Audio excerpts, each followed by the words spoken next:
All right, this is going to be quick because, and I have to be careful of copyright. Don't want to get this blocked for trailer viewing, but we're going to look at here.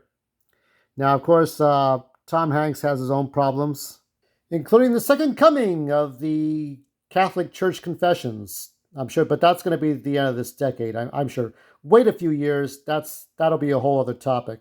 But for now, let's get back to here, the here and now. We're going to look at this problem. I'm going to watch this. I'm going to cut it down, and we're going to see how this goes. I'd like you to meet Margaret. Nice to meet you, Margaret. Sure does. I'm getting other movie vibes. What is this weird shit?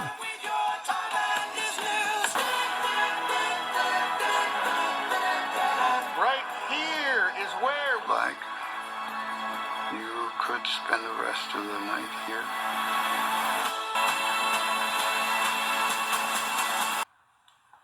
We lived here. No, I don't think so. Okay, so that was the trailer. I chopped it up a little bit. Hope I did a good job. If not, I'll see copyright in the damn videos on my stuff. You know, we'll see. Who wants to place a bet? Here. Well, I was mentally here. So I'm looking at this, okay? I remembered him from Bosom Buddies, right? But then I remembered movies like Big and The Burbs. And to be fair, you see a little bit of that. You see a little bit of it. Now, a little bit, you see a little bit for Robert Downey Jr.'s when he plays Tony Stark in Civil War. And it works out okay. I mean, to be fair, he doesn't have to do any real running or jumping around. You don't have to do a lot. So, I mean, mostly you're walking around just like you're walking around like you're in your 20s, like you would in your 50s. So it's fine, right? They had a different approach to this. We have the Star Trek KFC commercial. I mean, it's pretty good. We found lookalikes and fitted them with subtle prosthesis. Matthew Mungle designed the prosthetic noses, foreheads, etc. Then the actors lip-synced the lines that were recorded by the original cast. I think we built the set a little too big, but otherwise it's not too bad. I mean, this is how you do it, right? And these actors were much younger than the original cast. James Doohan and William Shatner, George Takei, and Walter Koenig. And so I think it's trying to recreate lightning in a bottle 30 years after Forrest Gump. But you can't recreate that. You can't recreate it, I think. I think it's trapped in its own time. And this is a great love story between Forrest Gump and Jenny. Just sorely missed, and you won't see that anymore. So I think that's what's missing.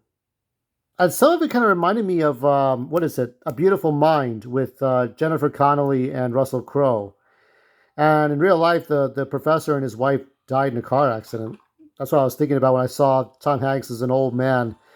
I think wasn't there one where they went through time with Halle Berry and Tom Hanks? Something like that. I thought I saw something similar. So it's just my opinion that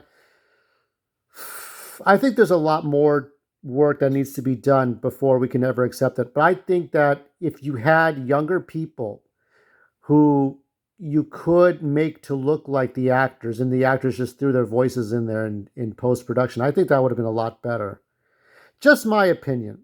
I think that the people who made the KFC Star Trek commercial had it right. You don't need a lot of CGI. Just get people, and then get Tom Hanks to do the voice of the person. I mean, he can sound like his younger self, you know? It's like, it can work. You can get guys with black curly hair the way that Tom had it back then. Yeah, you could do it that way. But now it's like, you can't go back. You're trying to, that first scene that I saw in that trailer was cringe, okay? Just a couple of shots where we saw 30-year-old Tom Hanks looked right. But Robin Wright still seemed like Robin Wright, no matter what time period. So I don't think a lot was like, I don't know what we were looking at there. I know that I think it's Robert Zemeckis throwing everything at the wall, seeing what sticks. But he made a couple of good movies. And so I don't know. It's just my thought is that we're not ready for younger versions. I think Ian McKellen said that if there was a Magneto movie, it would be Ian McKellen but much younger. But I think they would just put a guy out there that looks just like Ian McKellen when he was 30 years old, and just make an origin story of Magneto that way. That's the solution, or just do a damn cartoon. Anyway, that's my thought on that.